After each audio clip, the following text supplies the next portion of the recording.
Hola Marquitos, ¿cómo estás? Bienvenido al canal una vez más. Hola, ¿qué tal, estimado Guille? Gracias por la oportunidad nuevamente. Una noche fría aquí en Bolivia, pero que se torna cálida con tu compañía. Sí, ¿no? Sí, acá también hace frío, así que, y bueno, vamos a ver si alguien va llegando, si alguien se va sumando al vivo y bueno, y nos va haciendo un poco de compañía también. Y bueno, la idea es que hoy te proponía que hablemos un poco de las lecturas, ¿no? De Santo Tomás. Sé que estás leyendo mucho a este gran filósofo, teólogo, eh, te podría decir que casi místico, ¿no? Era parte desconocida de Tomás, ¿no? La parte mística de él, digamos.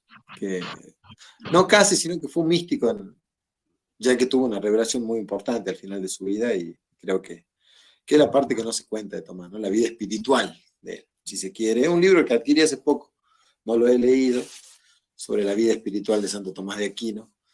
Pero, pero bueno, me gustaría que hablemos acerca de qué significa leer a Tomás, cómo leemos a Tomás. En una de esas podemos leer una parte de la Suma contra Gentiles, o algo como para desentrañar un poco su pluma, su lectura, para que la gente se anime a leerlo de primera mano y no por otros autores, ¿no? Por mediadores que quizás deforman un poco su pluma y que le pierdamos el miedo a la lectura directa de él, aunque sabemos que siempre es un desafío leerlo. No sé qué, quiero que me cuentes un poco, Marquitos, cuáles son tus experiencias con Tomás a lo largo de tu vida, ¿no? Porque seguramente no es la primera vez que te enfrentas a Tomás de Aquino. No, a ver, yo he tratado, en la medida de mis posibilidades, seguir una suerte de orden a la hora de hacer mis lecturas, sobre todo de filosofía. En el tema de la teología soy muy nuevo. Yo el año pasado me bauticé y es desde cuando estoy tratando de tomarme en serio todo este asunto. Ajá. Entonces, concluí Aristóteles y concluí sus obras completas, me tomé en serio Aristóteles y evidentemente no me aproximé a Tomás como un comentador, muchos se acercan a Tomás siendo como el mejor comentador de Aristóteles, que se supone que sí, en la medida en que la aseveración completa es que es quien prosigue a Aristóteles, ¿no?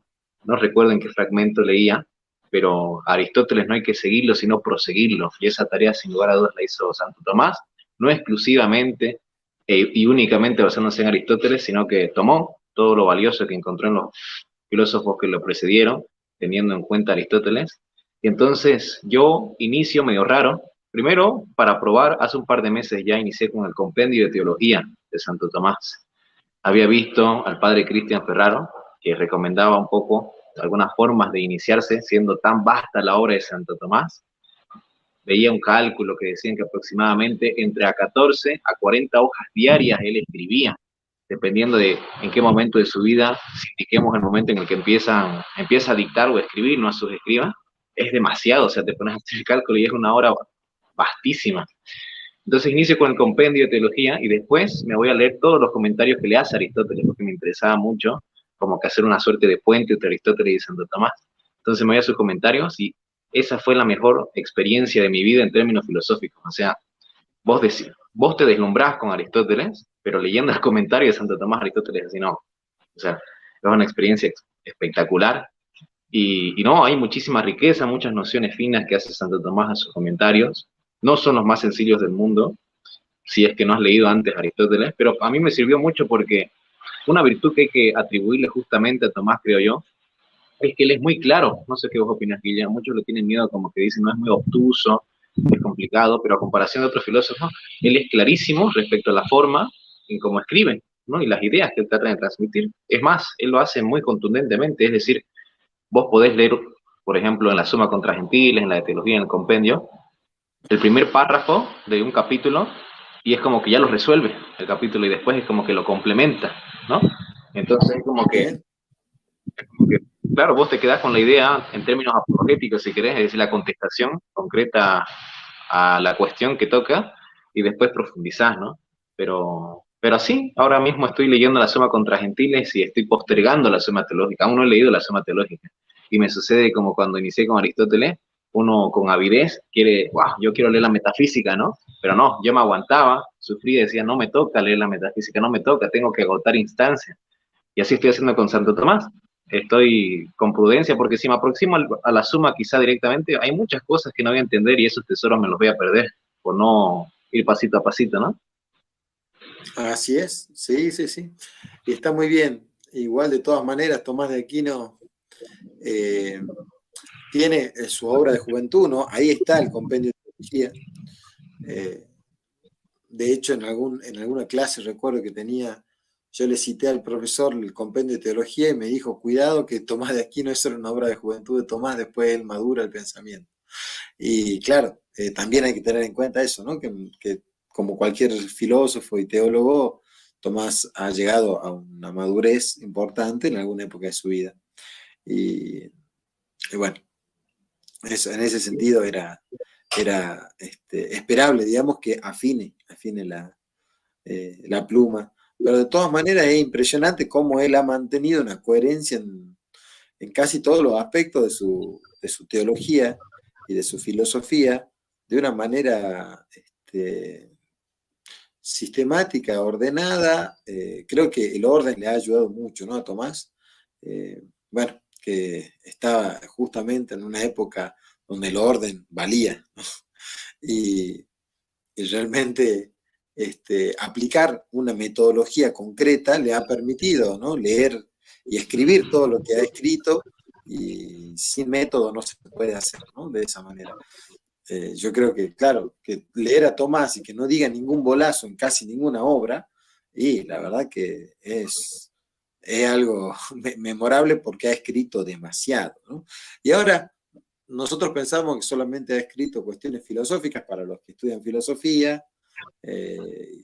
Otros, los que estudian teología, piensan que ha escrito solamente teología, pero bueno, Tomás de Aquino ha hecho de todo, ¿no? O sea, ha escrito realmente su labor, digamos, y su producción eh, escrita es monumental, digamos, es monumental, y hay que dedicarle unos buenos años a leer a Tomás, porque uno puede leer la obra de Tomás rápidamente y decir, bueno, yo leí a Tomás, y otra cosa es leerlo, sentarse, meditarlo, entenderlo, masticarlo, ¿no? Y eso creo que bueno, no cualquiera se toma el tiempo, así que Marquito, tenés un largo recorrido todavía, que bueno, Dios quiera bueno, que se te dé el don, ¿no? Del entendimiento para poder entender realmente todo lo que dijo Tomás de Aquino. Así que bueno, yo te diría que antes de leerlo, resale mucho para que te ayude a entender lo que está diciendo. Sí, no, se corre el rumor de que él alguna vez hizo la aseveración, y no sé si está esto en la biografía de Chesterton, que no necesitó nunca releer una sola página de un libro, ¿no? Porque todo lo entendía, que tenía una suerte de memoria fotográfica. Y bueno, retomando lo que decías, es cierto, Santo Tomás escribió mucho. Muchas veces yo veo que con injusticia se le atribuye una frialdad en sus escritos, porque es cierto que él escribe ordenada y lógicamente, ¿no? Pero había visto una interpretación que me parece correcta, esa frialdad que se expone en sus textos exotéricos, si lo queremos llamar así, supone un ejercicio de humildad, de continencia, de aguante, que expresa ya algo de ese sentimiento profundo que tenía, porque otra cosa, y ahora como paréntesis, que no se menciona es la vida espiritual que él tiene, ¿no? Yo justamente iba a iniciar un libro, pero no me he podido leer, lo que justamente habla de la vida espiritual de Santo Tomás. Era un tipo muy religioso, muy devoto, oraba mucho, es más, creo que 2 misas al día, ¿no? Realizaba, luego oraba un montón. Hay una suerte de refranes humorísticos que dicen, bueno, tenés un problema, Santo Tomás que hubiese hecho, se hubiese puesto a rezar, se dormía, al otro día tenía la respuesta. Es como que tenía ese don providencial, ¿no? Y no, por ejemplo, eh, recuerdo, no sé si esto es una carta, pero lo leí en la biografía de Chesterton, cuando eh, Siger de Brabante, ¿no? Empieza a tomar a Aristóteles, y es como que a proseguirlo en el momento cuando Santo Tomás estaba teniendo, entre comillas, dificultad de incorporar a Aristóteles en el contexto en el que estaba, ¿no? Que era novedoso, por así decirlo, e incluso revolucionario, si queremos decirlo. Y viene Siger de Brabante a postular el tema de la doble verdad y todo eso, ¿no? Santo Tomás le responde, y en esa carta que le responde, según Chesterton, no tiene esa continencia, no se aguanta, y con mucha euforia, recuerdo que inicia, eh, bueno, recuerdo la parte final que era algo más o menos tipo, y de esta manera damos contestación a aquellos que en un contexto de niños que ni siquiera son capaces de pensar, empiezan a pulular ideas que son propias de gente imberbe, que no sé qué, de tal suerte que invitamos a un debate a aquel que está postulando estas cosas de cara a nosotros, porque él presidía de una manera a los dominicos, ¿no? Intelectualmente, de cara a nosotros, para que se tenga un debate a la altura, ¿no? Es decir, empezó a decir cosas así como que enojado, ¿no? Una frustración de alguna manera sana, pues que uno puede sentir frente al error, ¿no? Y eso dice Ujú. algo de Santo Tomás que bueno, tenía esa dimensión afectiva, ¿cómo no? También en la anécdota, no sé si la conocés, ¿no? Cuando él supuestamente estaba orando frente a un crucifijo y empieza a levitar, dice, ¿no? No sé si escuchaste la anécdota, ¿no? Empieza a levitar y supuestamente un escriba ve, se noticia de este hecho y empieza a espiar y oye que una voz sale de la cruz que le dice, has escrito bien de mí, Tomás. Y en una primera instancia, supuestamente la cruz le dice, pídeme lo que quieras. Y después de un modesto silencio, Santo Tomás dice, te pido a ti, solo te quiero a ti, pudiendo pedir cualquier cosa. Y eso también revela el profundo amor que le tenía, ¿no? A Dios. Claro. Bueno, yo creo que eh, hay una anécdota también que se cuenta mucho, ¿no? De su maestro, creo que era San Alberto Magno, Alberto Magno. que cuando él le pregunta a San Alberto de dónde sacaba la sabiduría, porque obviamente vos imaginate que cuando Tomás era joven se obnubilaba con aquellos maestros que sabían muchas cosas, ¿no? Bueno, como todo joven, y cuando Santo Tomás le va a preguntar dónde estaba la sabiduría, de dónde sacaba esa sabiduría que San Alberto tenía, y Alberto lo lleva a su habitación y le muestra justamente el crucifijo, ¿no? De ahí sacó la sabiduría. Le dice, bueno, creo que Santo Tomás se lo tomó a pecho y le funcionó, ¿no? Ah, bueno, pero yo diría que Santo Tomás es un escogido, en ese sentido son aquellos escogidos de la Biblia, ¿no? Aquellos, no todos somos iguales ante Dios, y eso es algo que por ahí parece de alguna manera un poco injusto, si se quiere, pero es así. No todos somos iguales, hay algunos que están destinados para algunas cosas y otros que no están destinados para lo mismo, ¿no?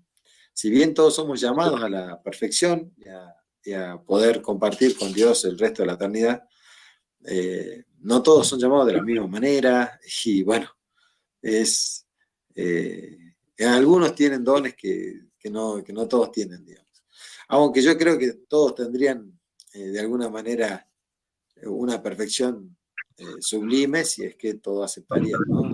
La vida que aceptó Tomás de Aquino, ¿no? Y los modos que aceptó Tomás de Aquino. Pero de todas maneras, él fue un elegido, él fue alguien que se le dio un don fabuloso. eh, y bueno, y leer a Tomás de Aquino, si bien no es fácil, tampoco es tan difícil, digamos. Eh, sobre todo para aquel que lee, que tiene el hábito de lectura. Yo creo que el que está iniciando a leer, bueno, por ahí leer el compendio de teología, ¿viste? Está bien, digamos. Yo tengo también un libro que es un libro sobre catequesis de Santo Tomás, que me regaló un sacerdote. Y me dice, mira, eso te va a gustar a vos que te gustan las filosofías. Y me regaló un libro de catequesis de Santo Tomás. Eh,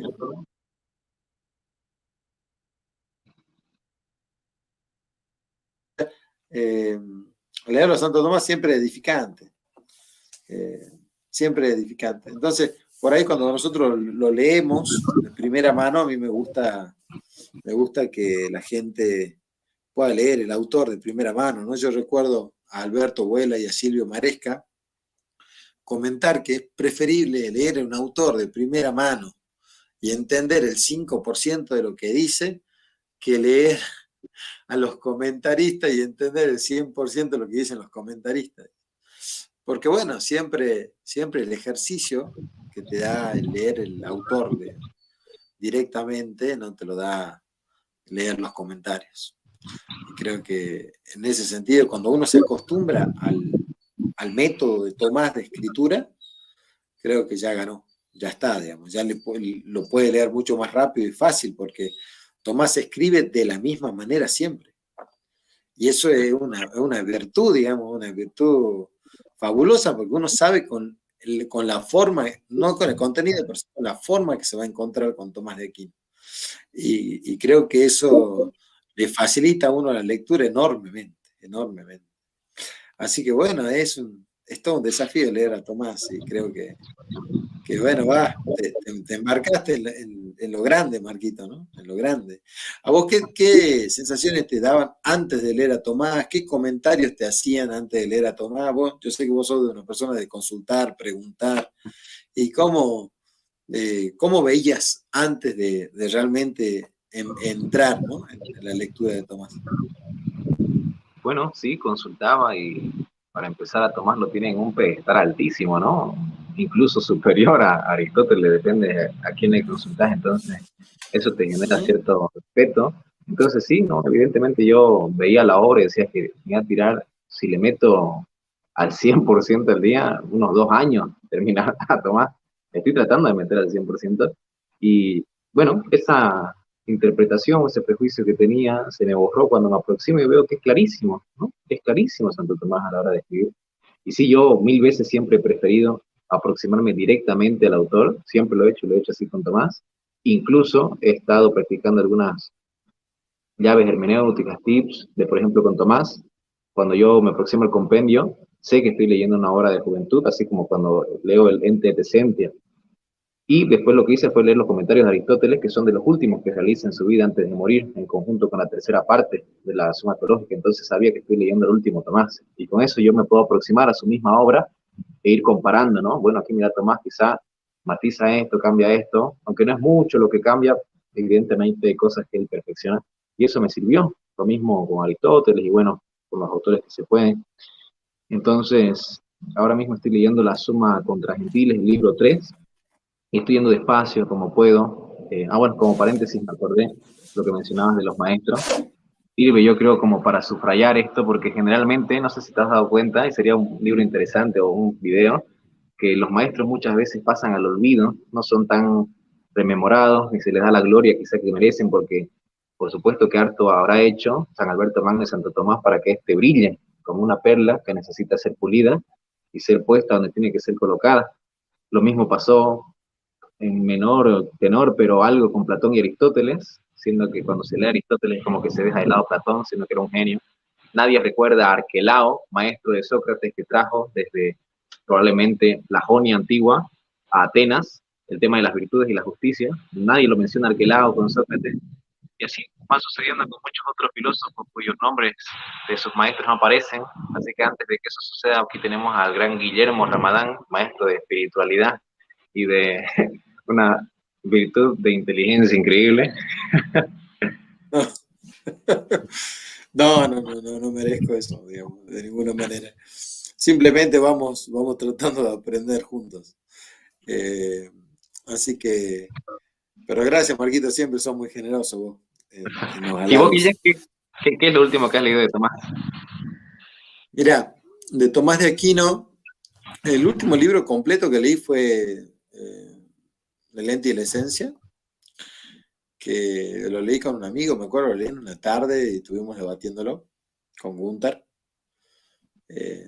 Como es cortito, lo fuimos leyendo. Eso entero, ¿no? Y después de Tomás de Aquino estuve leyendo, bueno, cuando hicimos el video de Los Ángeles leí un poco, estaba leyendo, justamente abrí acá en el libro 3 de la Suma contra Gentiles, de cómo es que los agentes obran siempre por un fin, ¿no? Porque me interesa mucho leerlo, digamos, Sí. cómo es que piensa Tomás de Aquino y cómo es que te lleva de un lugar a otro, ¿no? En la Suma contra Gentiles. Y bueno, y así en todo, ¿no? Estaba leyendo también cómo es que él en los 3 primeros libros, cómo va haciendo filosofía, porque nosotros bien sabemos que el libro o esta obra, digamos, de la Suma contra Gentiles tiene un aspecto filosófico muy importante. Trata de utilizar solamente la Sagrada Escritura para decir o para hacer ver que no está contraria, que vamos bien, digamos, en el aspecto filosófico y que no hay nada contrario a la escritura, ¿no? Pero luego, bueno, ya esos son los 3 primeros libros. Luego empieza ya un aspecto teológico duro, digamos, y puede ya de alguna manera empezar con el razonamiento y la inteligencia que tiene que ver con la teología y con la Sagrada Escritura. Y bueno, a partir de ahí creo que Tomás de Aquino, bueno, se empieza a elevar y empieza a decir cosas que ya si vos lograste convencer en los primeros capítulos a un pagano, porque un gentil, ¿no? En ese caso, a un maometano, ya él quería acercarse, digamos, a los paganos de esa manera, ¿no? De una manera de razón, digamos, tratar de razonar con ellos para luego llevarlos a lo que es la teología cristiana. Y bueno, para eso escribió la obra. Así que, bueno, repite. Lo que tiene también Tomás de Aquino es que repite mucho. Tanto en la Suma contra Gentiles como en la Suma Teológica hay muchas cosas que solamente tiene que básicamente transcribir con algunos grados de diferencia de detalle, de profundidad. Y eso también da cuenta de la solidez que tiene el sistema, o sea, y de la no necesidad de novedad. O sea, Tomás de Aquino no es un filósofo de la novedad. O sea, te diría todo lo contrario, ¿no? Yo te diría que Tomás de Aquino es un filósofo del reconocimiento de la ley natural, del reconocimiento de la ley divina. O sea, es aquel que puede haber leído la ley y la voluntad de Dios como nadie. Y la inteligencia de Dios, digamos, poder unirse a la inteligencia de Dios y poder escribir a partir de ahí. Eso me parece que Tomás de Aquino ha tenido ese don. Entonces, él al reconocer la inteligencia de Dios, no le hace falta equilibrar, no le hace falta un razonamiento que no esté ligado a la realidad. Y es por eso que, bueno, Tomás de Aquino no necesita la novedad, simplemente necesita lo que siempre se ha dicho de una mejor manera. O sea, Tomás de Aquino tiene la posibilidad de decir y de corregir, digamos, aquello que se ha dicho siempre, decirlo de una mejor manera y decirlo bien en el caso de que no se haya dicho del todo bien. Y bueno, y de paso, a ver, a Aristóteles lo ha corregido a todo lo que él pensaba que necesitaba ser corregido, ha sido corregido, ha sido precisado. Creo que, bueno, era como, su pluma era como un bisturí, ¿no? Iba cortando exactamente donde tenía que cortar para que no se le escape nada. Eso es algo realmente impresionante porque no... él sentando bases, inevitablemente le tenés que ceder lo que viene. O sea, cuando él te pone un principio, luego decanta solo lo que viene. Entonces, ya no podés decirle que no a Tomás de Aquino. Una vez que le dijiste que sí, una sola vez le dijiste que sí, ya no le podés decir que no hasta el final de su obra. Y eso es lo que tiene Tomás. Entonces, por eso es que muchos que quieren negar a Tomás o tirar abajo a Tomás, justamente quieren ir contra las bases, ¿no? Justamente contra las bases del sistema tomista, digamos. Entonces, atacan la existencia de Dios y, bueno, atacan lo principal, digamos, de él, ¿no? Y, bueno, creo que por ahí va la cosa, creo que con Tomás de Aquino. Y creo que no es un autor que nosotros podamos leer y querramos decir algo nuevo de él. Yo creo que eso también es un error, ¿no? Todos aquellos que quieren decir algo nuevo de Tomás no necesitan, digamos. Si lo que está dicho bien, hay que volver a repetir lo que ha sido dicho bien, digamos. Y aclararlo de última, en los tiempos que corren, que por ahí siempre hace falta la repetición. Aquella repetición sana de la verdad yo creo que mucho más noble que buscar una novedad en el error. Y ahí es donde nosotros nos tenemos que centrar. Por eso Tomás es tan noble, ¿no? Él repite todo lo que tiene que repetir en todos los libros que vos vas a ver. El compendio de teología tiene existencia de Dios. No tiene todas las vías, tiene 3, pero bueno. Pero tiene. Y tiene las mismas, digamos. O sea, tiene 3 vías, no todas, pero tiene 3 vías que luego se van a repetir y luego se van a repetir en la suma contra gentiles y en la suma teológica. Entonces, no es que está buscándole la quinta pata al gato a las cosas. Y eso es muy noble porque no hace falta, digamos, decir más de lo que se tiene que decir. Por ahí hay algunos filósofos hoy que vos ves, por ejemplo, Habermas escribe y tiene, no sé, escritos libros, tiene gente escribiendo para él, sí, una brutalidad de obras, pero yo no sé si tiene muchas cosas para decir, ¿no? Algo nuevo, es como que está buscando la novedad, está buscando la nueva filosofía, y por ahí no sé si hace falta.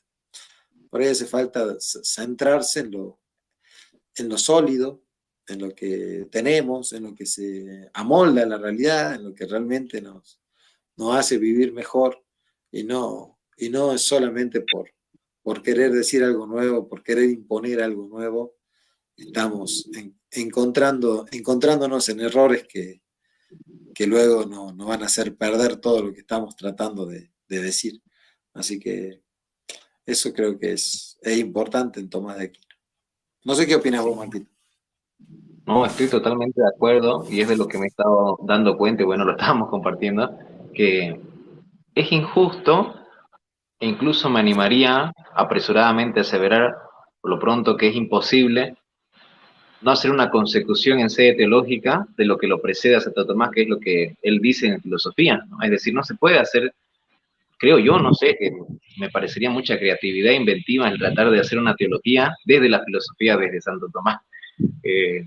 En todo caso, se puedan hacer intentio lectores de Santo Tomás, yo lo hago, algunas veces encuentro algunas cosas que me parecen muy interesantes y sin desvirtuar la intención, me sirven para otras cosas, y de esa manera quizá tomar parte, participar en algo del contenido de Santo Tomás en filosofía para incorporarlo en otra parte, pero no, yo entiendo que está muy bien integrada la teología con la filosofía de Santo Tomás. Es más, el dogma, que creo yo que es el que más lo hace relucir en sede teológica Santo Tomás, que es el de la transubstanciación, sin aún agotarlo porque lo estoy estudiando, me parece espectacular. O sea, ahora que lo estudio mejor me parece, no tiene fallas, es decir, es espectacular. O sea, en sede filosófica no hay forma de... Y si vos te das cuenta en sede filosófica y metafísica, sobre todo, que la transubstanciación está excelentemente explicada, vos te tendrías que hacer, no sé, católico, ¿no? Sin ánimo, por supuesto, de ofender ni nada. Yo estoy hablando ahorita de mi experiencia, pero me parece espectacular. Y me trae a la mente, justamente yo estoy leyendo el libro 3 de la Suma contra Gentiles. No recuerdo exactamente el capítulo, es cerca del 40. No sé si lo tenemos a la mano, Guille, pero es cerca del 40. Anterior al 40, hay unos 4 capítulos que seguidamente habla acerca de la felicidad, que es la bienaventuranza, y cómo uno se aproxima a la felicidad. Entonces Santo Tomás, en los últimos 2 capítulos de esa temática, dice, la felicidad no se alcanza por vía de la demostración. Y el siguiente capítulo dice, la felicidad no se alcanza por vía de la sola fe. Estoy parafraseando los títulos. Y es interesante porque en el penúltimo capítulo del que te hablo, Santo Tomás dice básicamente que el Dios de los filósofos, es decir, aproximarnos a Dios por medio de la razón únicamente, no nos da la felicidad, porque la felicidad es contemplativa, ¿no? Es participar por lo menos en esta vida de la bienaventuranza, que es la visión beatífica trascendente, pero tampoco por la sola fe. Y es interesante porque muchos le dan el tenor de teólogo nomás a Santo Tomás, desconociendo que también fue filósofo. Yo creo que es perfecto, no hay ningún tipo de problema, o sea, no le restas nada a Santo Tomás dándole sus 2 facetas de teólogo y filósofo. Entonces, en este último capítulo donde dice que la felicidad no se alcanza por la sola fe, Santo Tomás dice, el conocimiento más perfecto ha de ser aquel en el cual agotemos todas las instancias potenciales y las pasemos al acto, es decir, conozcamos plenamente. ¿Cómo se conoce plenamente? Bueno, si lo hacemos por vía de la razón, nos vamos a perder los tesoros de la teología, que son principios que la filosofía no puede descubrir. Por ejemplo, la Trinidad, que resucitamos, todas esas cosas no las podemos descubrir. Pero en sede de fe, tampoco hemos de tener la riqueza ni la luz que nos brinda la filosofía, porque hemos de tener por válido algo que nuestra voluntad simplemente está tomando por razonable, pero no tenemos luego argumentos para explicar eso que tenemos por fe, dice Santo Tomás. Y es interesante porque después se salta el capítulo, es decir, no te dice explícitamente, por lo menos en la Suma contra Gentiles, la solución es que vos integres y autentiques tu fe y tu razón. Pero esa es la conclusión que se sigue lógicamente, es decir, el conocimiento más perfecto en el mundo, aquí en el mundo donde estamos, ha de ser aquel en el cual nosotros por vía de la razón y de la fe lleguemos a la misma conclusión, porque la revelación natural y la revelación especial tienen en su impronta, en su firma, el mismo autor. Entonces es muy interesante, ahorita a mí me pareció muy interesante ver cómo lo explica allí, y llegar a esa conclusión, ¿no? Es decir, que el cristiano que tiene fe tendría que estar motivado a ejercitar su razón, porque lo más perfecto a lo que puede aspirar también se encuentra allí. Hay tesoros en la razón, que es conocer mucho mejor a Dios, ¿no? Es interesante, sí. No había leído esto así. ¿Querés que lo leamos un poco para ver qué tan profundo es Tomás directamente? Claro, Guille, metele. ¿Lo encontraste, los capítulos? ¿Te parece? Mira, sí, sí, sí, acá tengo cuando va hablando de que la felicidad no es y no es. ¿Viste? Bueno, que sí, en un momento dice, la felicidad última del hombre consiste en la contemplación de Dios. La felicidad humana no consiste en el conocimiento común de Dios que suele tener la mayoría de los hombres. Exacto, los La siguientes dos. felicidad, la felicidad humana no consiste en el conocimiento de Dios adquirido por demostración. Y la felicidad humana no consiste en el conocimiento de Dios por la fe. A ver, vamos a ver, este que voy a decir que es por la fe, ¿no? Dice, hay otro tipo de conocimiento de Dios en cierto sentido superior al que tratamos en el capítulo precedente, que es por demostración, ¿no? Y por el que todos pueden conocer a Dios. Esto es por la fe. Este conocimiento es superior al demostrativo, ya que muchas verdades no pueden alcanzarse por la demostración, por razón de su eminencia, como lo demostramos al principio de esta obra. Pero tampoco es posible que en este tipo de conocimiento de Dios consista la última felicidad del hombre. Vos cortame para comentar cuando quieras, Marquito, ¿no? La felicidad, dice, es la operación perfecta de la inteligencia humana, como consta por lo dicho anteriormente. Mas en el conocimiento por la fe, la operación del entendimiento es imperfectísima en cuanto a lo que corresponde al entendimiento mismo, aun cuando la perfección de parte del objeto sea máxima, pues el entendimiento no alcanza a comprender aquello a lo que da su asentimiento. Por consiguiente, ni siquiera en este conocimiento de Dios se encuentra la última felicidad del hombre. Acá, ¿qué puedes decir de este punto, Marquito? O sea, lo que yo entiendo por lo menos es que es tan grande Dios que tu mente, a pesar de que conozcas por fe, que es un don, como Dios es tan grande, te supera ampliamente y como no lo podés captar, porque vos no estás preparado para eso, Sí. bueno, no te es propio, digamos, tener esa última felicidad en este tipo de conocimiento. Yo diría dos cosas, mira, voy a iniciar por esto último. A mí un truco personal, ¿no? Que me ha ayudado mucho a entender mejor a Santo Tomás, es tratar de meterme en su mente. Evidentemente puedo errar, pero a mí me ha ayudado. Y yo creo que Santo Tomás juega mucho con la dinámica del sí y del no. Viste que el tenor y densidad del sí es tan contundente que decirle sí a algo es decirle no a todo lo contrario, ¿no? Y decirle no es abrirte un abanico de posibilidades antitéticos a través de los cuales vos podés hacer una aproximación a lo que sería un sí. Entonces, por ejemplo, la pregunta, nosotros podemos tomar una proposición de Santo Tomás, por ejemplo, la siguiente: ¿es conveniente conocer a Dios por vía de la fe y la razón, sí o no? Y vos te pones en la paradoja. Evidentemente vos llegás a la conclusión de que sí. Entonces, si sí, ¿por qué? Y así yo creo que podés ir aproximándote. Es decir, yo creo que Santo Tomás utiliza mucho la economía del pensamiento.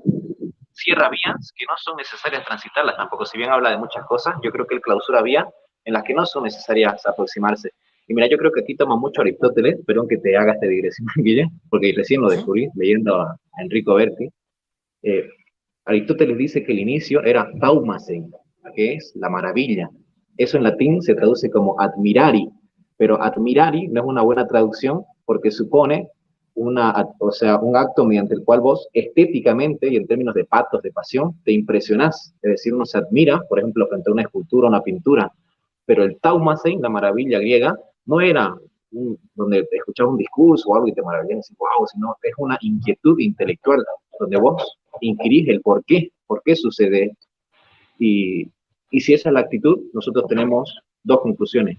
Que el buscar de la filosofía, en este caso, porque la filosofía sí es algo, una búsqueda, se puede perfilar de dos maneras, de manera activa y de manera pasiva. Hay algunas personas, yo puedo estar equivocado, ¿no? Esta es la conclusión que yo he llegado, pero yo he visto muchas personas que dicen la filosofía es siempre buscar. Ahora, si nos tomamos en serio y decimos eso, ¿la filosofía es siempre buscar, sí o no? Santo Tomás dice no. ¿Por qué? Porque la voluntad necesariamente de descansar en la verdad. Evidentemente, y después en el de Veritas te dice, evidentemente la verdad está en el cognoscente al modo del cognoscente. Eso no significa que agotemos la verdad, pero evidentemente, si no, vamos hasta el infinito, que esa es una actitud ya más moderna del filósofo que debe tener sus virtudes, ¿no? Pero tiene también sus vicios, pero esa es la posición activa del buscar. Y la posición pasiva es aquella mediante la cual vos no clausurás caminos tampoco, es decir, te abrís a la posibilidad de experimentar el mundo de otra persona, sus razones, pero en ese abrirte al mundo y estar dispuesto a aceptar las otras verdades, también estás presto a la verdad que inconscientemente buscas, porque si vas en el camino de la filosofía, estás caminando, y en el camino te topas con cosas. Pero es como en el amor, ¿no, Guille? No sé, uno no va buscando siempre el amor, pero se lo topa y se da cuenta de que estaba buscando quizá algo que no era consciente, ¿no? Pero es como que hay una actitud pasiva y activa, yo creo que la de Aristóteles contempla ambas. Y bueno, termino la digresión. Y bueno, yo te diría eso, para entender a Santo Tomás, es como que ponerte preguntas claves, y lo último, y que es lo primero en realidad, al inicio decía Santo Tomás, el conocimiento por la fe es superior, ¿no? Algo así decía, el conocimiento es más, por la fe es mejor que el demostrativo, algo así decía, ¿no? Es superior al demostrativo, exactamente. Superior al demostrativo. A mí, esto es algo que no tengo acabado, pero leyendo Santo Tomás de momento, yo no coincido en totalidad, si bien en términos pedagógicos es muy útil, pero no coincido en hacer la división de las ciencias que hacen los manualistas de Santo Tomás, que por objetos, ¿no? Viste que hay objeto material, objeto formal, quod y quo. ¿Por qué? Porque en la distinción objetual, porque el objeto se hace objeto cuando se asimila el sujeto y se lo tiene como concepción en la cabeza, ¿no? Porque tanto Aristóteles como Santo Tomás estudia Aristóteles el hipokeimeno, el genus, y Santo Tomás el genus subjectum, que es el sujeto. Es decir, siempre la realidad tiene independencia y preeminencia respecto al intelecto.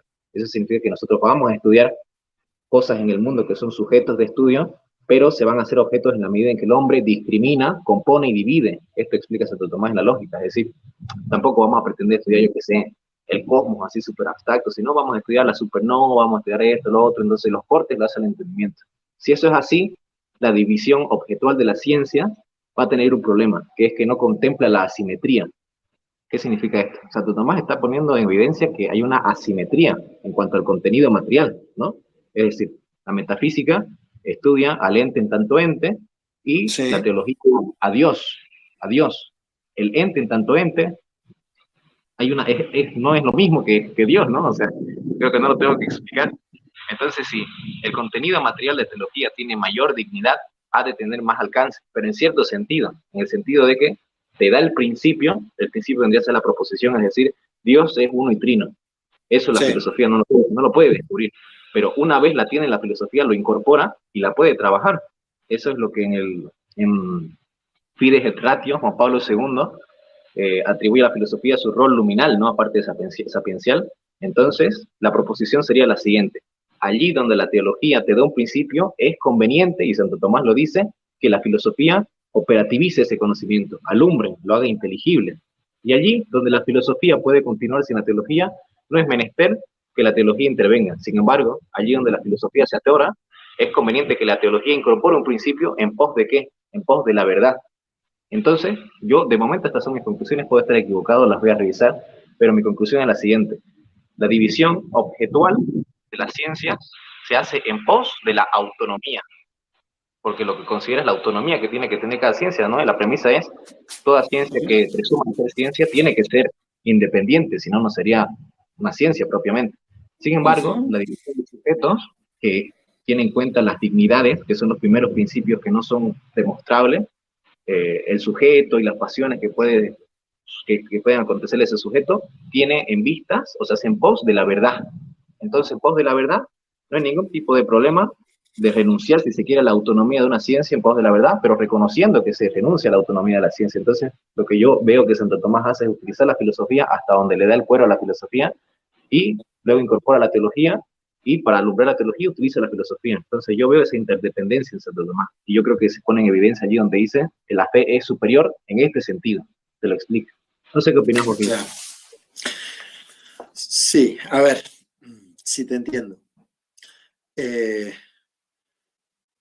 Lo que pasa es que yo creo que nosotros empezamos haciendo filosofía para poder hacer teología. O sea, vos fíjate que si vos no tendrías principios lógicos, no podrías pensar ni siquiera filosóficamente ni teológicamente. Es decir, y eso está dentro del marco filosófico, perfectamente, ¿no? Es decir, la herramienta que utiliza la teología es la filosofía, de eso se ha dado cuenta, digamos, la teología católica y ha dicho, bueno, nosotros para poder hacer buena teología tenemos que saber filosofía, porque nos permite poder decir cosas que sin filosofía no podemos decir. Por ejemplo, el término transubstanciación, ¿sí? ¿Cómo explico yo que Dios es un pedazo de pan? ¿Me entendés? ¿Cómo hago? ¿No? Es cierto que nosotros tomamos conceptos que nos sirven a los fines de poder explicar de una manera más clara y entendible algo, un misterio, ¿sí? Un misterio de fe, digamos. Pero nosotros tenemos que pensar que ¿cuál es el fin último del hombre? Si yo le pregunto a Tomás de Aquino, ¿cuál es el fin del hombre? Acá Tomás de Aquino está diciendo que la felicidad del hombre, si Tomás de Aquino sigue a Aristóteles, y me dice que Aristóteles piensa que el fin del hombre es la felicidad, y acá te está diciendo que la felicidad última del hombre consiste en la contemplación de Dios, que sería la visión beatífica, ¿no? O sea, la muerte y luego presencia de Dios y poder estar frente a Él. Esa contemplación de Dios es el fin del hombre. ¿Me entendés? No es el fin, la felicidad en términos eudemónicos, digamos, o sea, no tiene nada que ver. ¿Me entendés? O sea, porque Santo Tomás es filósofo cuando tiene que serlo, pero es teólogo realmente o sea, él es un religioso, te puedes decir, es un ser religioso, ¿no? O sea, antes que todo lo otro, antes que teólogo y antes que filósofo, es un ser religioso. Entonces él entiende que todo lo que él hace es para que las personas se salven, básicamente, ¿sí? Para que puedan contemplar a Dios en la otra vida, ¿sí? Y en esta también, en el sentido que participamos un pedacito, un poquito en cada misa, ¿no? De ese misterio grande que tenemos con Dios. Entonces, claramente que cuando el fin último de nosotros es justamente poder llegar y acceder a Dios y a las realidades de Dios, en ese sentido es que nosotros vamos a utilizar todos los medios. La filosofía no puede llegar a ese medio porque no está hecha para eso. No está hecha para eso. Está hecha para otras cosas, para cosas que terminen con fines naturales, que es una realidad, pero no toda la realidad. De hecho, la filosofía no puede preguntarse por toda la realidad. La filosofía se pregunta por los fines últimos, ¿sí? Los primeros principios y los últimos fines de la realidad que le compete, ¿sí?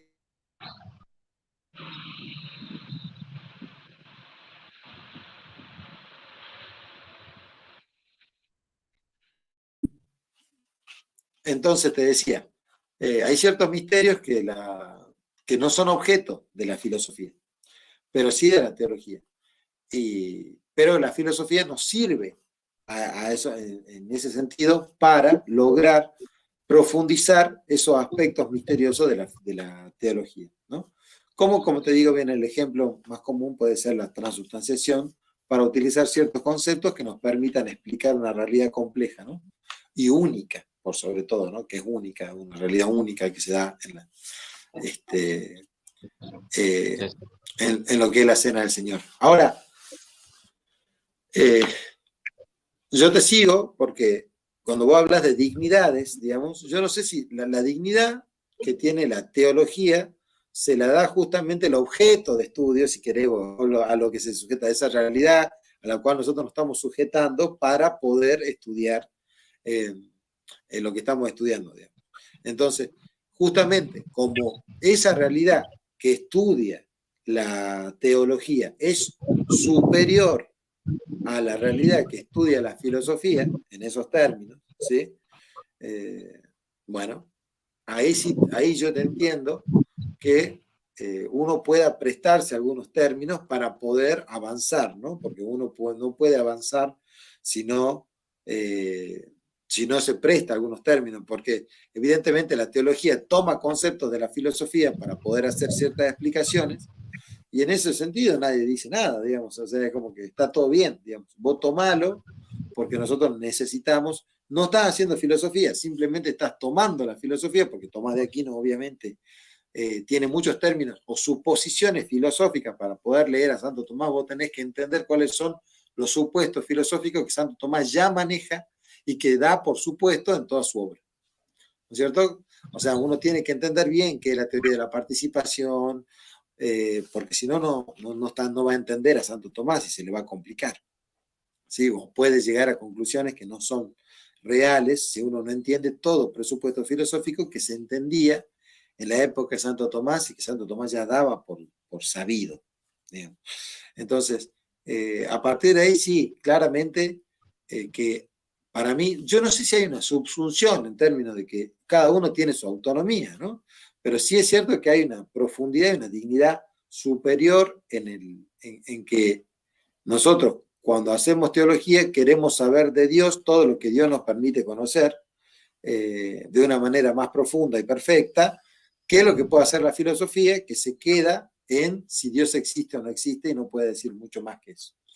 Entonces, y que creo que es lo máximo que da la filosofía, ¿no? Que no es poco, pero que nos permite, digamos, pensar. Pero creo que, o sea, es tan fundamental la filosofía para poder hacer buena teología que no le quita tampoco demasiada dignidad. Que yo creo que la dignidad es como por traslación, ¿no? Le traslada, digamos, la dignidad a esa teología en pos de que ayuda a poder pensar mejor a Dios. No, sí, me gusta que hayas precisado lo que dijiste al inicio, Guille, porque podría parecer que en lo que dije, bueno, leyendo Santo Tomás, que uno es injusto también con la filosofía, ¿no? Hay que saber qué preguntas aborda cada ciencia y evidentemente a la filosofía no le podemos pedir todo porque no es propio de la filosofía hacerse esas preguntas, ¿no? De todas maneras, para reivindicar un poco la filosofía, es muy interesante. Voy a mencionar dos cosas al respecto, si no abuso de tu gentileza, ¿no, Guille?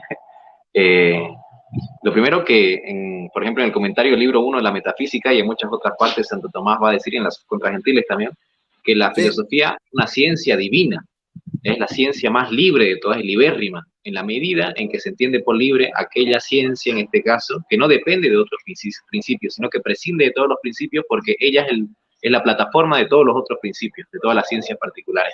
Y esa es la filosofía.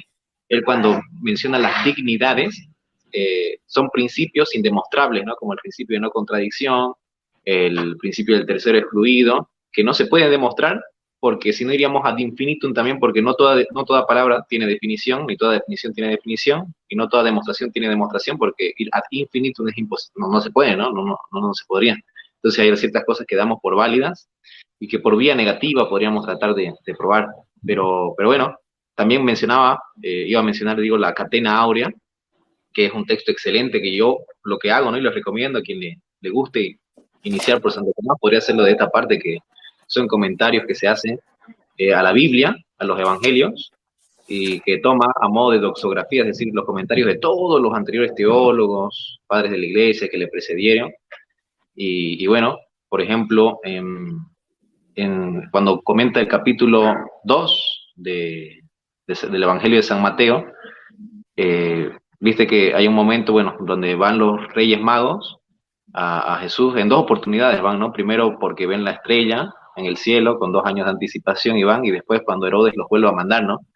En la primera, si no me equivoco, no sé si en la segunda intervención que tienen con Jesucristo y bueno, con su padre, Santo Tomás dice, bueno, estos magos, ¿cómo interpreta él los magos? Porque el hecho de que discrimine este comentario implica que Santo Tomás de alguna manera coincidía, ¿no? Porque no lo dice él, creo explícitamente, pero dice, la explicación que él toma es que esos magos son filósofos, básicamente, porque recoge la etimología de mago que viene de no sé dónde, va a disculpar, no sé, ni arameo, ni hebreo, ni árabe, pero dice magos, viene de tal raíz que en ese entonces, en la zona oriental de donde venían estos reyes, cuantos hayan sido, ¿no? Porque pueden ser 3, 12, nosotros por la iglesia decimos que son 3 porque tienen nombre, eh, eran filósofos en el sentido de personas versadas en la sabiduría propia de esa zona, ¿no? Astronomía, física, geometría, etcétera. Y es muy curioso saber que en el Evangelio de San Mateo, porque bueno, creo que es en el Evangelio de San Lucas, vos me corregirás, Guille, le ponen el primer contacto con pastores, ¿no?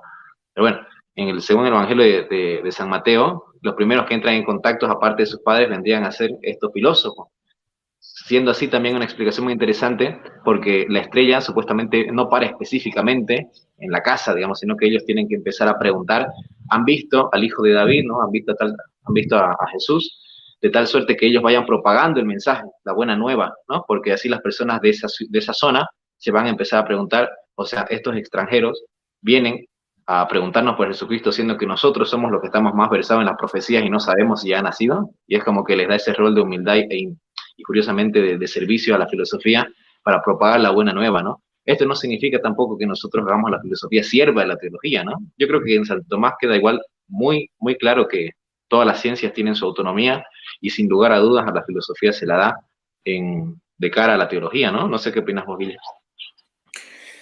Y sí, porque, o sea, yo creo que es un rol muy digno ser el instrumento por el cual uno puede llegar a pensar en lo más, en lo mayor que jamás puede ser pensado.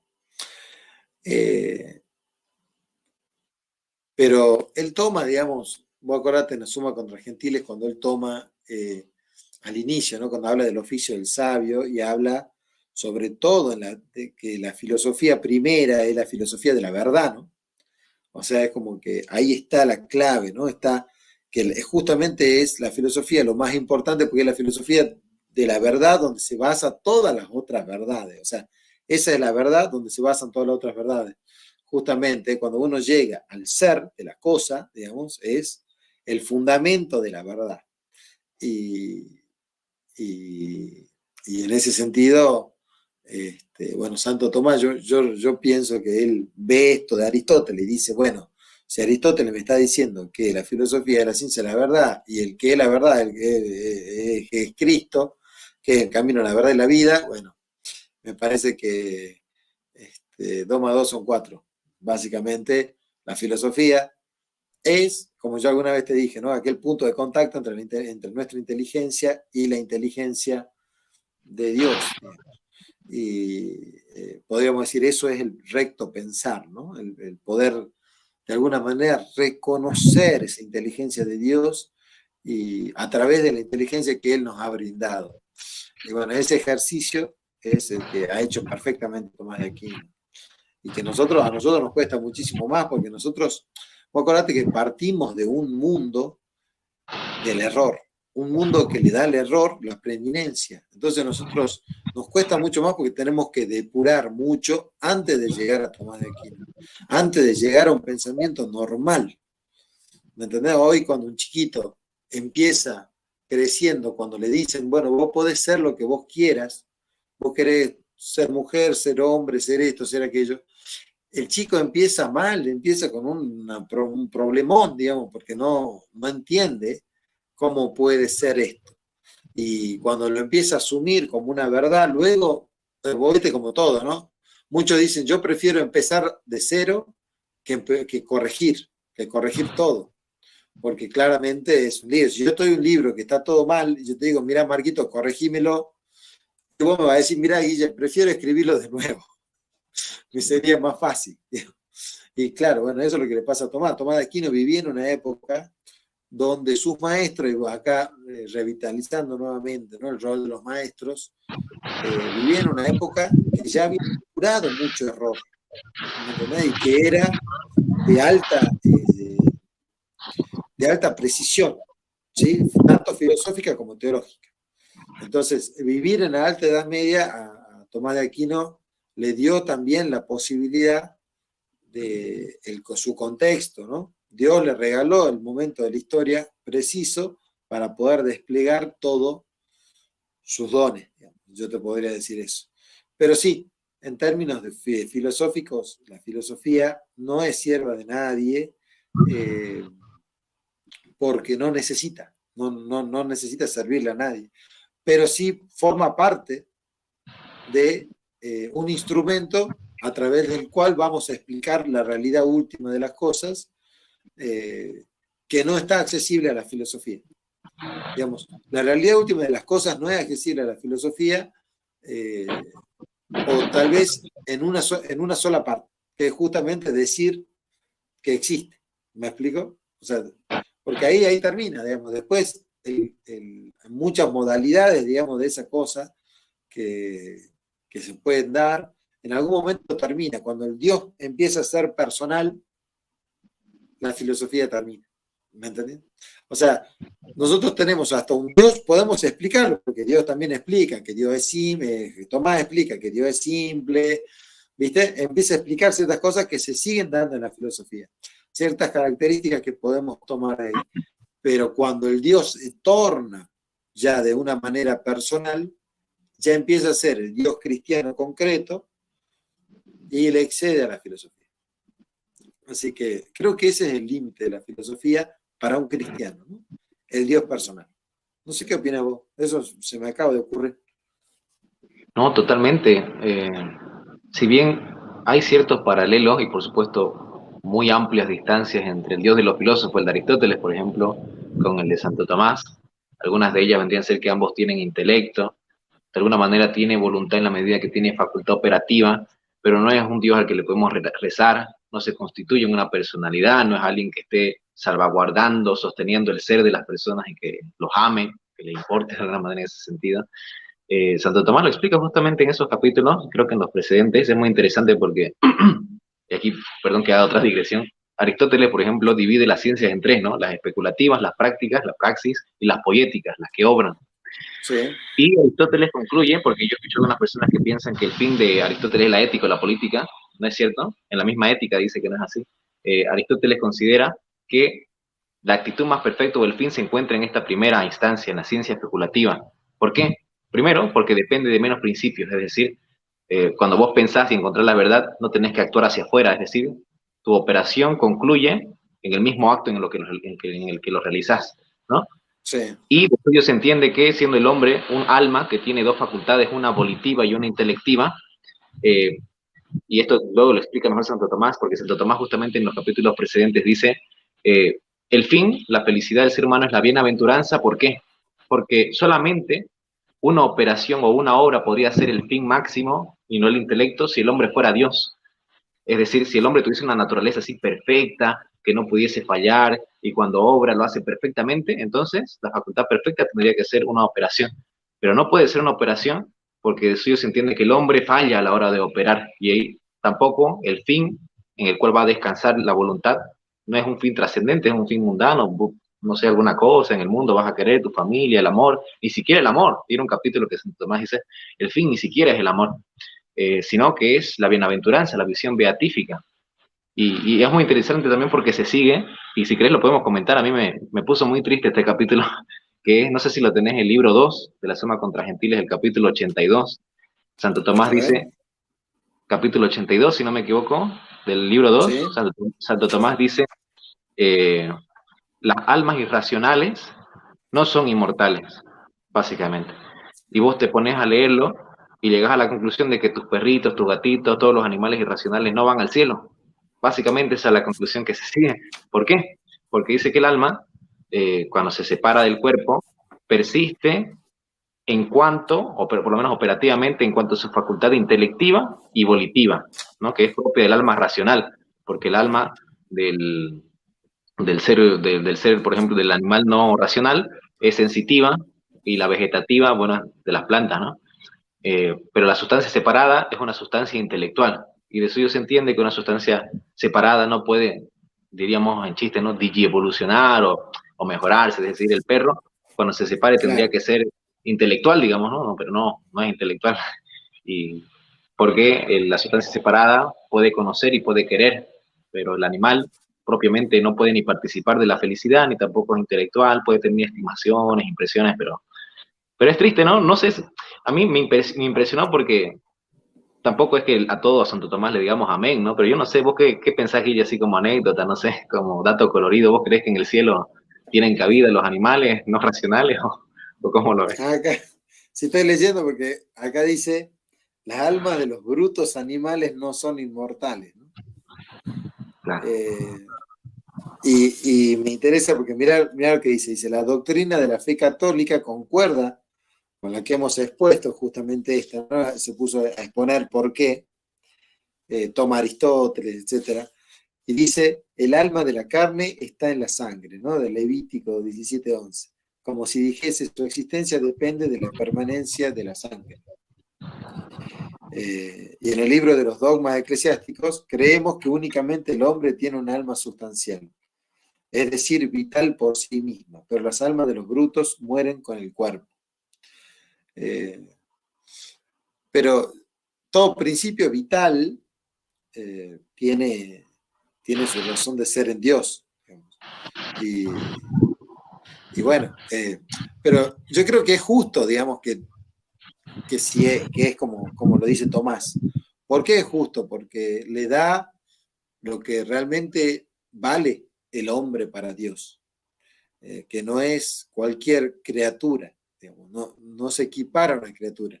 Si todas las criaturas volverían a Dios con visión beatífica, por lo menos las animadas, bueno, el hombre no tendría demasiado sentido, digamos, Sí, su ¿no? libertad. Sería el peor de las criaturas creadas, porque es el único que se podría perder, de alguna manera, ¿no? Porque tendría el único que tiene moral. Y, y creo que en ese sentido es justo que sea el hombre el que pueda, que tenga en la misión de su vida llegar a ver a Dios y que sea una sustancia diferente al resto. Bueno, viste, ya en términos sustanciales, como lo ve Santo Tomás, ¿no? Eh, así que a lo que es la persona humana. Así que me gusta que poder hacer esa distinción, porque de alguna manera nos pone a nosotros en el lugar privilegiado que, en el que estamos, ¿no? En el que estamos y por el cual bajó Cristo al mundo, ¿no? Si nosotros nos ponemos a pensar, Cristo no bajó por el resto, bajó por el hombre, bajó justamente por el hombre y bueno, para eso vino y no es menor, ¿no? No es menor eso. Así que me parece que de alguna manera tiene que ver. Ahora, me interesa porque acá dice cuando queda excluida la opinión de Platón, ¿no? Viste que dice, quien creyó que también las almas de los brutos eran inmortales. Bueno, él hablaba, ¿no? De estas cosas. Parece, sin embargo, que es posible probar que las almas de los brutos son inmortales y aquí empieza a tener una serie de argumentos, seguramente la refutación del mismo. Pero, pero bueno, es interesante como se ve, ¿no? Como puede ver la gente también. Santo Tomás toca muchísimos temas que por ahí uno ni se imagina que toca. ¿Ah? Che, mi perrito se va al cielo. Bueno, y vos fíjate que de esto, en broma, te lo dije, pero cuando te propuse que hagamos el video, te dije, ¿no? Vamos a hablar sobre las almas, sobre si los perritos se van al cielo o no. ¿Ah? Bueno, terminamos hablando de eso. Claro, claro. Y, ¿sabes? Y Sí. bueno, como para ir perfilando un final, no podemos dejar de pasar el hecho de que Santo Tomás escribía también en prosa, ¿no? Poéticamente, por ejemplo, el que te pasé, ¿no? La exposición de la salutación angelical a la Virgen María, a la Ave María, que es muy hermoso, ¿no? Es muy interesante, ¿no? Bueno, no, Tomás tiene muchos tipos de escritos, no solamente filosóficos, teológicos, no solamente en el estilo este, ¿no? De sumas, que podríamos decir manuales, pero eh, eh, porque eran una especie de manuales, pero no como se entiende hoy, ¿no? El estilo manualístico, sino como en aquella época, digamos. Una suma era un manual de cómo hacer para esto, sí, bien concreto también. Eh, y me parece que, no, hay que empezar a conocer un poco más a otro Tomás, un Tomás más espiritual, más carnal, que se enoja, que vive de otra manera y que vive la religión de una manera muy eh, personal. Esa relación personal que tenía él con Cristo, bueno, es envidiable totalmente y eso se gana con mucha oración, con mucha oración. Así que bueno, ¿no? Es como te digo, Tomás tiene de todo. No podría haber escrito lo que escribió si solamente se hubiera dedicado a escribir. Es así. Sí, sí, sí. Así que no, de ninguna manera. Así que Marquito, si vos lo querés leer, ya sabes, tenés que rezar mucho, tenés que rezar el doble de lo que estás rezando. Totalmente. Así es. No, y sí, porque, a ver, pedir el don del entendimiento, el don, son dones, digamos, simplemente el don del estudio, hay que pedirlos, hay que estar preparado para recibir esa gracia. No, Eso es sí. algo interesante porque vos fíjate que, y esto respecto de otras confesiones cristianas, la gracia, en algún momento tenemos que hablar de eso, la gracia opera en algo, digamos, opera en nosotros, ¿no? O sea, no es que la gracia es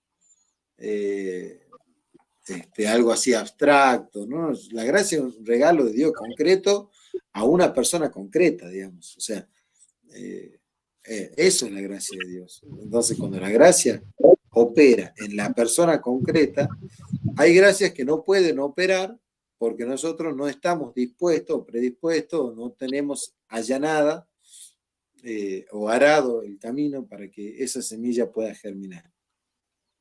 Y ese, de alguna manera, te diría, a lo que estamos llamados en esta vida, a arar y abonar nuestra propia vida para que la gracia pueda operar y pueda florecer.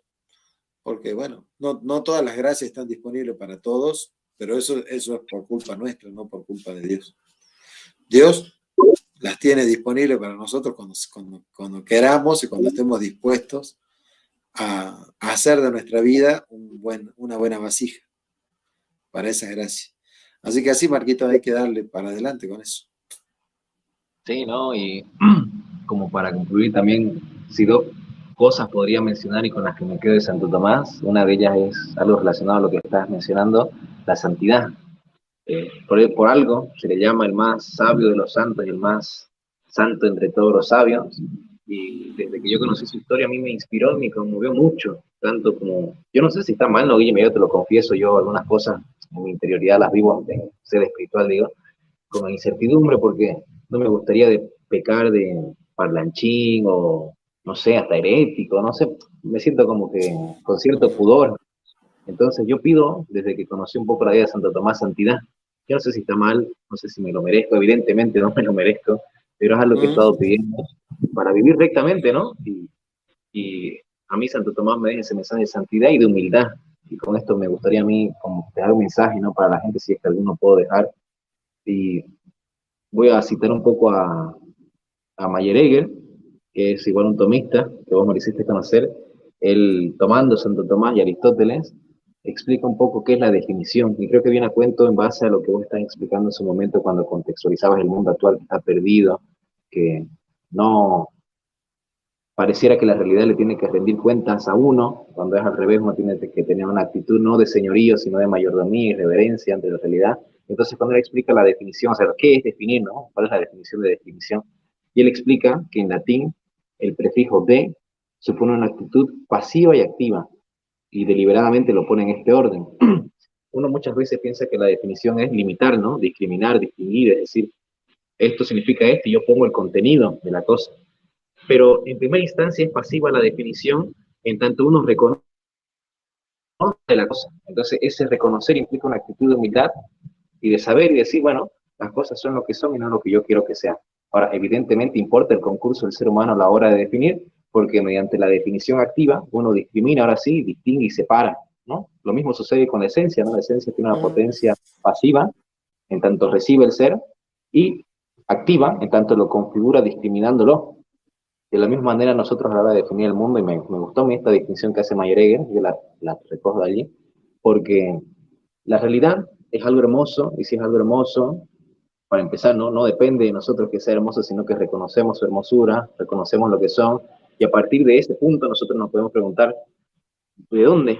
¿De dónde se comunica? ¿De dónde participa toda esta hermosura, toda esta bondad? Y bueno, tiene que haber alguna respuesta, ¿no? Y yo con esa actitud vivo tranquilo, vivo feliz, me siento conforme. Ahora, y bueno, esto es interesante porque ya entra un poco el sistema sinusía del próximo libro que va a sacar el profe Jordan, igual, que en ese ejercicio de buscar la verdad no puede faltar el amor, ¿no? Como dice San Agustín, que tu amor por la verdad no te prive de la verdad del amor.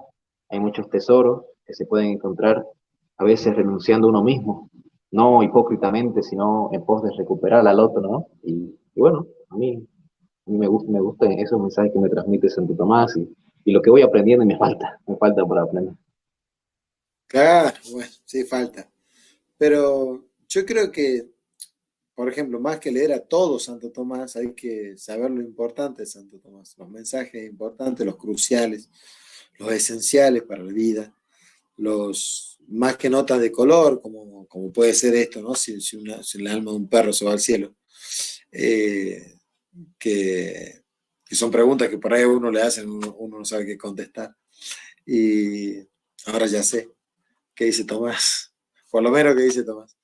Eh, no, bueno, hablando en serio, es importante, digamos, leer a Tomás en lo fundamental de él, tomarlo bien a Tomás en eso que es fundamental, y me parece que a partir de ahí vamos a poder, digamos, de alguna manera, como te digo siempre, ¿no? Decanta lo que viene de Tomás. Es fácil saber qué va a opinar Tomás de algo sabiendo los principios fundamentales de él. Al menos va a pegarle a 9 de 10, te diría, ¿no?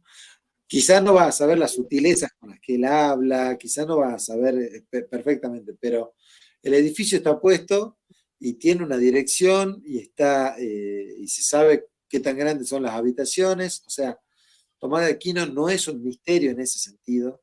No es Hegel, por ejemplo, que Hegel, vos no sabés con qué te va a salir el próximo capítulo, digamos, vos vas leyendo y en qué sentido te va a empezar a hablar de las cosas, digamos, porque así es, ¿no? Es difícil. Por eso es tan difícil Hegel, ¿no?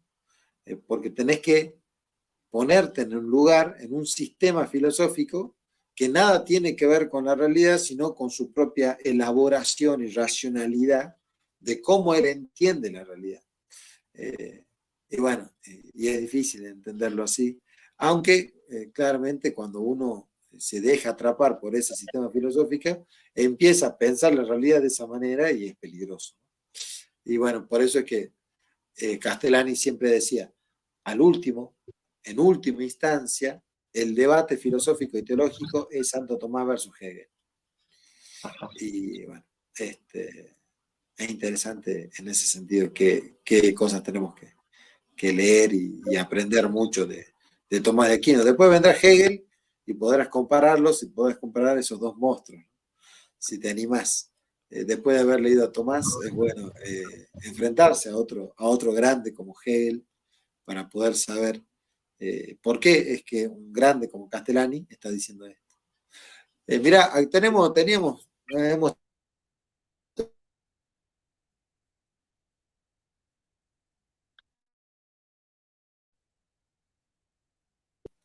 a Martín, que bueno, han estado por aquí, les agradecemos que hayan estado.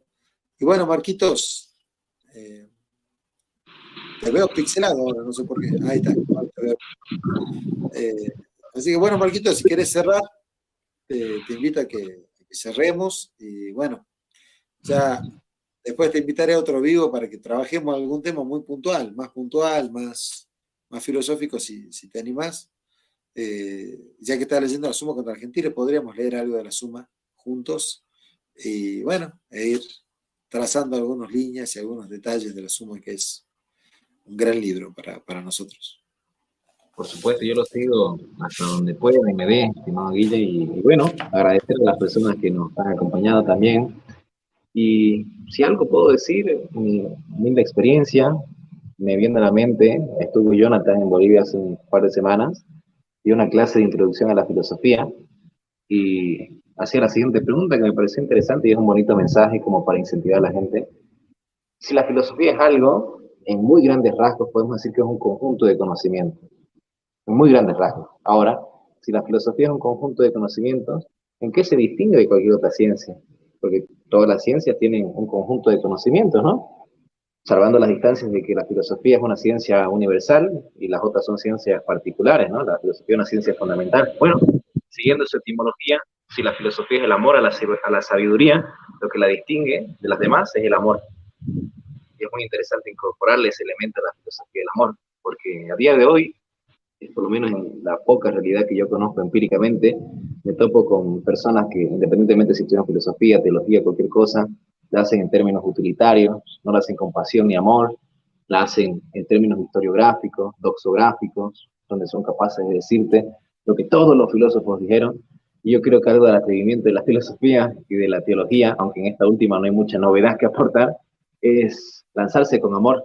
Lanzarse con amor implica concluir como concluye la epístola de Santiago, ¿no? Que después de hablar de la lengua que juzga, que daña, pero también acaricia, también sana, dice, sí, básicamente, ¿no? Si en algún momento de tu vida has salvado un alma, has convertido a una persona, ten por hecho que has hecho todo lo que tenías que hacer en la vida, ¿no? Yo creo que esa es la misión, esa es la misión de cualquier persona que procure, por lo menos, no pecar tanto y participar de la imagen y semejanza que ya tenemos de Dios. Así que yo intento hacer eso, Guille. Intento imitarlo a Guille, que es un predestinado, pero de a poco me va a salir. No. Pero no, sí, bueno, para eso estamos, Marquitos, para eso estamos acá, para pecar cada vez menos. Decía así Chesterton, ¿no? Dice, cuando yo leía La vida de San Francisco, de Chesterton, que es muy bonito, dice, bueno, los santos son justamente eso, ¿no? Las personas que cada vez pecan menos. Así que, bueno, a eso estamos. Así que si andás notando cuántos pecados tenés y si vas pecando menos, va por buen camino. No, así es, Marquito. Bueno, hermano querido, te mando un abrazo grande y bueno, espero pronto verte. Me gustaría verte allá en Bolivia, poder ir a visitarte o que vengas nuevamente a Salta, así organizamos algo. Y así que bueno, Marquito, te mando un abrazo grande. Cuídate mucho. Muchas gracias por el aguante acá. Gracias, Guille. Nos vemos en una próxima. Gracias a todos. Un abrazo. Chao, chao.